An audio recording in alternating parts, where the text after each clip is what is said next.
A gente está aqui com o deputado federal Bibo Nunes também, da Atena, que ele é do PSL do Rio Grande do Sul. Ele tem uma visão diferente do governador e também do doutor aí, do juiz, que determinou o lockdown no Maranhão. O Garrafa, a gente era para ter encerrado esse programa mais ou menos uma meia hora, não? Era. Mesmo porque eu tenho, hoje no dia do trabalho, eu tenho mais 3h30 para cumprir lá na frente. Você não me avisou do deputado, mas vai ser um prazer. Qual é o deputado que está aí? É o deputado Bibo Nunes, do PSL do Rio Grande do Sul.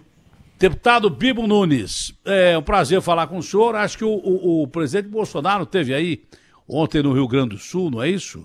E Sim. Essa visão do lockdown, que é o fechamento total, a visão da quarentena, que é o que nós temos aqui em São Paulo, o senhor tem uma visão completamente oposta a essa visão, é isso? Deputado, um prazer em falar com o pessoal do Rio Grande do Sul e falar para o pessoal do Rio Grande do Sul, que também é um estado maravilhoso e de gente de muita coragem que defendeu as nossas fronteiras aí nas guerras também do início da colonização. Mantemos as nossas fronteiras graças à coragem dos gaúchos. Um abraço grande ao senhor. O senhor tem uma visão completamente diferente da que tem o governador lá do Maranhão. O senhor acha que fechar comércio, quarentena, lockdown, vai completamente na direção contrária ao que ao que pensa, né? Sim.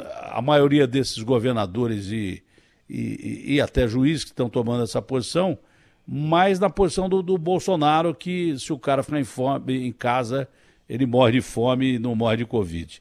É essa a posição, deputado? Prazer falar com o senhor.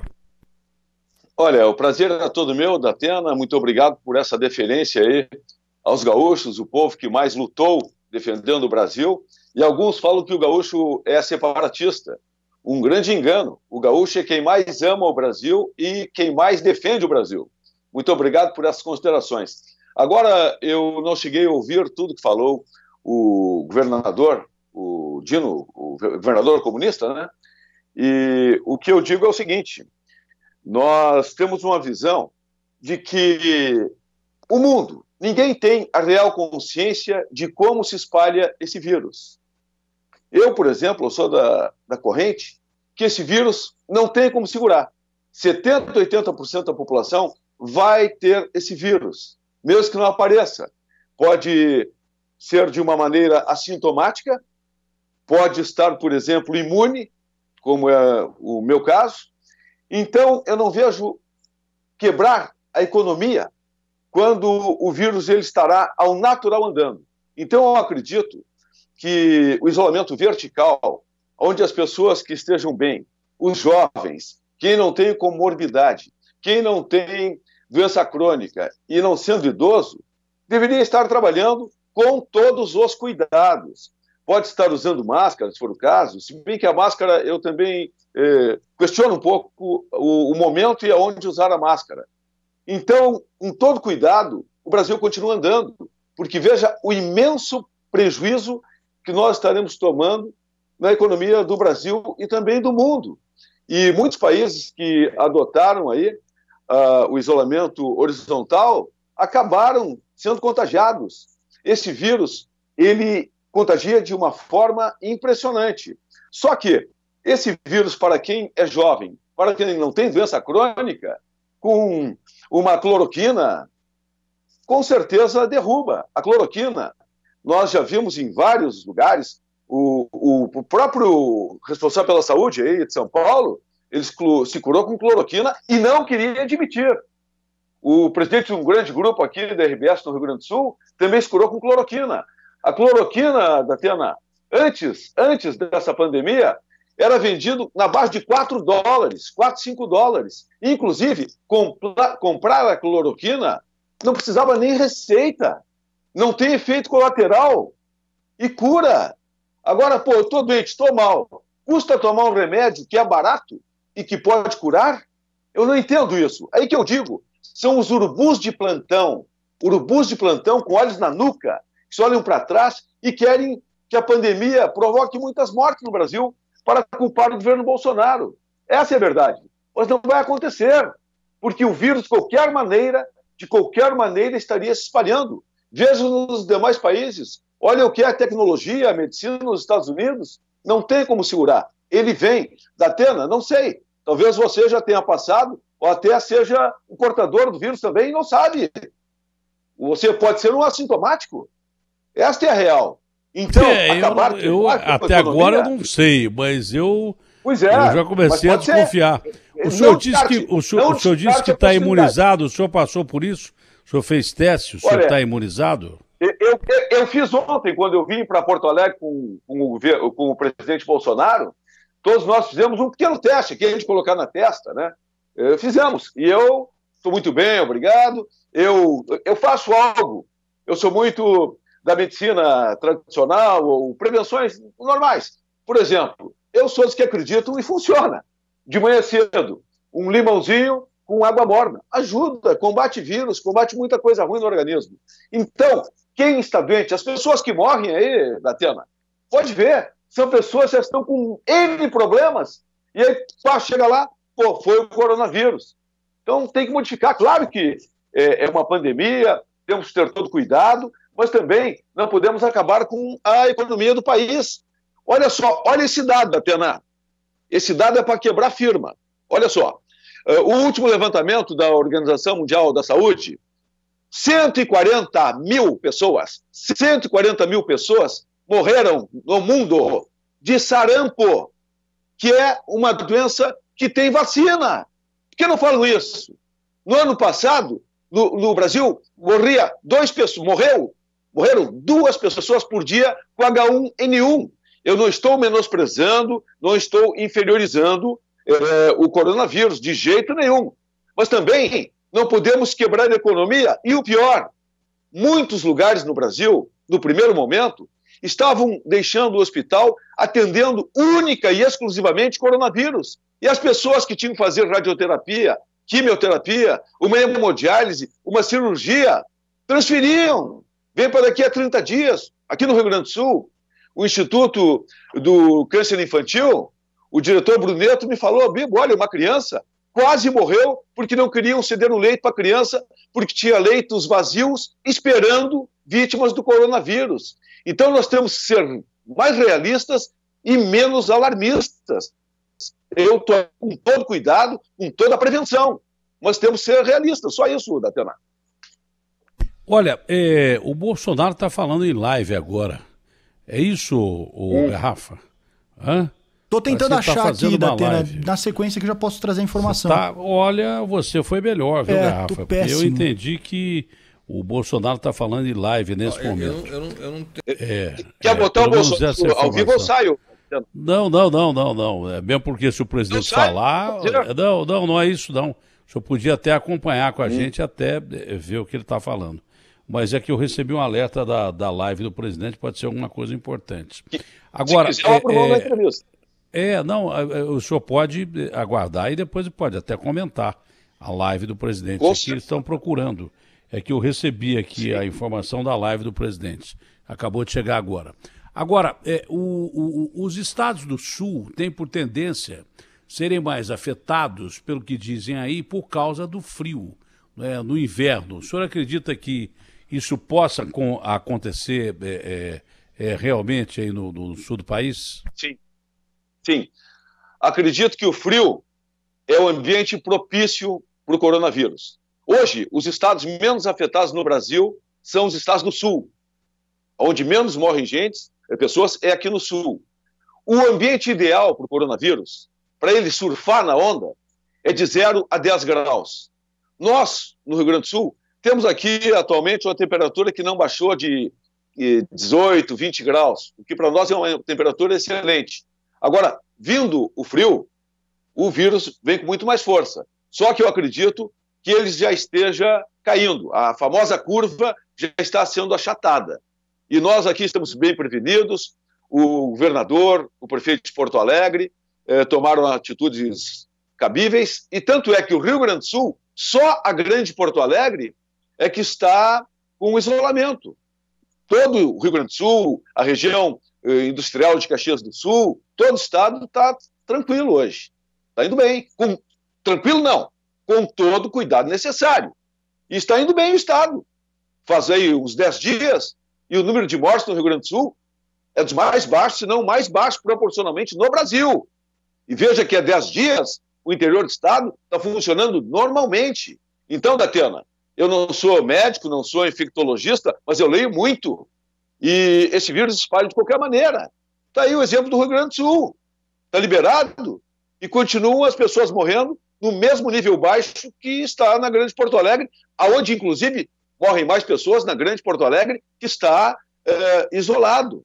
O vírus ele vai de qualquer maneira, só não podemos matar a economia, porque muita gente, até não é bom falar, mas muitas pessoas chegaram a cometer loucuras, o ato máximo na vida, porque se sentiram falidos. Então, esse vírus, na minha opinião, ele atinge a todos, inclusive eu e você, Datena. Essa crise política que se avizinha grave é tudo que a gente não precisava num momento como esse, né? Quando o decano Celso de Mello determina que, depois da abertura do inquérito, que o Moro em 5 dias fale ao Supremo, e o Moro diz que tem provas contra o presidente, a gente fica com aquela impressão que o Moro estava dentro do governo produzindo provas contra o presidente, que ele queria sair para produzir provas contra o presidente. Quando ele sai, ele dá aquelas declarações que induzem a se levar que o presidente possa ter cometido um crime, não sei, eu não sou jurista, mas talvez um crime comum que não leve a processo de impeachment ou coisa parecida, mas não lhe dá essa impressão que o Moro estava armando para sair do governo e produzindo provas dentro do governo, e há acusações de dentro do governo, não diretamente do presidente, que o Moro fazia mais ou menos o que ele fazia com a esquerda, não é? Ele fornecia aos procuradores lá da Lava Jato de Curitiba detalhes e provas que não são cabíveis da ação de um juiz, que ele ocupava o posto naquela época. E agora, exatamente num governo de direita, ele poderia estar produzindo provas com o presidente, esperou o momento certo para sair, ele conhece muito bem o presidente, que o presidente tem pavio curto, ele foi advertido numa reunião do Ministério, coisas que eu peguei muito antes do presidente divulgar essa reunião do Ministério, ou dizer que ia divulgar, já tinham me falado de dentro do Palácio que o Moro tinha sido advertido por não combater aquele abuso de autoridade, com mulheres sendo algemadas e velhos sendo empurrados e gente levando gravata porque estava na rua, como se fosse um bandido comum, e bandidos da pior espécie sendo soltos por causa da Covid, naquele maldito daquele Abdel Macia aqui em São Paulo, um bandido do PCC no Paraná, e pessoas tratadas de uma forma bandida, que são cidadãos comuns, estavam simplesmente andando na rua. E o Moro foi advertido seriamente pelo presidente durante essa reunião ministerial. O senhor acredita que o Moro tenha criado essa crise para sair já produzindo provas para que fosse aberto um processo de impeachment contra o presidente? Olha, Datena, eu concordo 101% com as suas colocações. E eu fico muito triste com isso, porque eu sou dos deputados, se não o deputado que mais defende o governo, lá no plenário da Câmara, sou eu. E eu cheguei quase a vias de fato com um deputado do PSOL que, na minha frente, na Comissão de Justiça na Câmara, chamou o Moro de ladrão. Na minha frente, Moro ladrão. Isso é um desaforo. E o que é isso? Respeite o ministro, homem da seriedade dele, combate à corrupção, todo o Brasil sabe disso. Quase fui a vias de fato. Depois, outro dia, também eu defendendo o Moro, no pacote anticrime, na tribuna, veio um dos grandes líderes do Centrão me questionar: como é que defende esse cara não é bom? Eu digo, não é bom na sua opinião. Só não gosta do Moro quem tem problema com a justiça. Eu não tenho problema algum. Como é que não vou gostar de quem está combatendo a corrupção? Então, eu sempre defendi, fui fã do Moro. No momento em que o Moro fez aquela manifestação, às 11 da manhã, a minha rede, eu tenho uma rede social não muito grande, mas aí 500 mil de pessoas, eu olhei por cima, assim, de 30% a 40% dos seguidores de Bolsonaro estavam indignados e apoiando o Moro. De 30% a 40% se voltaram contra o Bolsonaro para fazer isso com o Moro. Olha, o Moro é um anjinho, se indignaram. E eu, calma, eu sou jornalista. temos que ter opinião crítica. Tem que ouvir o lado A e o lado B, para depois formar opinião. Vocês não ouviram o presidente Bolsonaro. Vamos ouvir Bolsonaro para depois tirar a conclusão. Depois que Bolsonaro falou, mudou tudo. Hoje, Datena, eu garanto que dos eleitores de Bolsonaro não tem 2 ou 3% que apoiem Moro. Hoje, Moro é considerado uma pessoa desleal, é um traíra. Olha o que ele fez. Naquele dia de manhã, o Bolsonaro, até falamos ontem isso, ele estava esperando que o Moro fosse ao gabinete dele, do presidente, para tentar achar um terceiro nome, uma opinião dele. Chegou a propor até um sorteio para ver a boa vontade do Bolsonaro. E o que fez o seu Moro? Eu já fui várias vezes lá no Ministério da Justiça e tem uma sala de imprensa. Ele não foi na sala de imprensa. Ele queria show, ele queria sucesso. Ele foi para onde?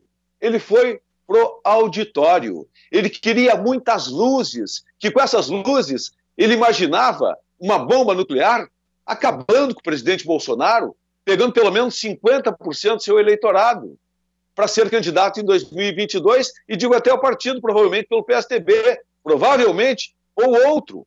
Então, foi uma decepção. Depois que o Moro fez, com a minha colega, a Carla Zambelli, um assunto íntimo, ele coloca lá para a Globo, que é uma emissora adversária, depois anunciou que iria dar uma entrevista exclusiva no Fantástico, depois chegou à conclusão que traição tem limite, ingratidão tem limite, e aí não deu a entrevista lá no Fantástico. Então, é muito triste. Como eu digo, Datena, eu morro de vergonha do Moro. O que ele fez, olha, é um absurdo. E eu quero ver ele provar agora. Procurador-Geral da República, Augusto Aras, ele vai ter que provar. Claro que quem comprar o Moro por bobo, larga da primeira esquina. Só que eu quero ver as provas. Quero ver prova. E se não tiver prova, como é que fica? Como é que fica o seu Moro? Ele é bom como juiz. Pega e despacha. Ele sempre foi autoritário. Ele não recebia qualquer juiz. Então agora a situação vai ser muito difícil. Porque ele, como político, foi nota zero. Nota zero. Não tomou nenhuma providência. Senão o filho do Bolsonaro, no condomínio lá, quando estavam colocando envolvimento do filho do Bolsonaro com a morte de Marielle, a Polícia Federal não fez nada. Que é isso? O Bolsonaro, com a humildade dele, por favor, quase implorou para ele pedir para a Polícia Federal investigar quem mandou matar o presidente da República, para ver a humildade do Bolsonaro, e o Bolsonaro é extremamente humilde, pode ter certeza, mas não pise no calo dele. Aí chegou à conclusão que não dava mais. E as pessoas de bom senso estão vendo. O Moro hoje representa a divina decadência da política. Olha, eu entrevistei aqui ontem o Ciro, que atirou em todo mundo. Atirou no Lula, ele atirou no Bolsonaro, mas ele atirou no Moro, dizendo que o Moro, que ele acreditava no começo, se transformou num monstro político com o objetivo, talvez, de ser realmente presidente da República. É do jeitão do Ciro falar, mas ele falou. Eu entrevistei o Freixo aqui, que teve mais ou menos uma posição, acho que parecida também. E eu estava procurando aqui a coluna do Josias, que é um jornalista que eu respeito, que ele diz que a situação do Moro, ela é interessante, porque ele, como juiz agora, vai estar do outro lado. Quem tem que apresentar, o ônus da prova cabe a quem acusa. Ele que se vire a partir desse momento. Deputado, foi um prazer falar com o senhor, realmente dando a sua disposição do Dia do Trabalho aí para aqui, para o Sistema Bandeirantes de Comunicação. Também foi transmitido pelo site da Band, pelas plataformas Bandeirantes e pelo site UOL para o mundo inteiro. Muito obrigado, que vocês aí no Sul tenham um ótimo dia. Eu já trabalhei 3 horas e vou trabalhar mais 3 horinhas em homenagem ao Dia do Trabalho, enquanto puder. Abraço grande e um bom chimarrão para o senhor aí. Tá bom. Datena, trabalhar no Dia do Trabalho, eu sou jornalista, eu sou apresentador de rádio e televisão aqui no Rio Grande do Sul. Então, a gente não tem isso, né? Desde criança, eu trabalho sábado, domingo, feriado. A gente não tem isso. Não tem isso aí. E trabalho com prazer, com amor. O trabalho também dignifica. Feliz dia, o trabalho a todos os brasileiros. É isso aí. Bom, ainda tem o Galpão Crioulo aí ou não tem mais? Ainda tem. Tem. Poxa, só que às 6 da manhã, aí eu não consigo assistir. Então tá. Um abraço grande. Abraço. Fique com Deus. Conte comigo. Um abraço aos nossos irmãos gaúchos.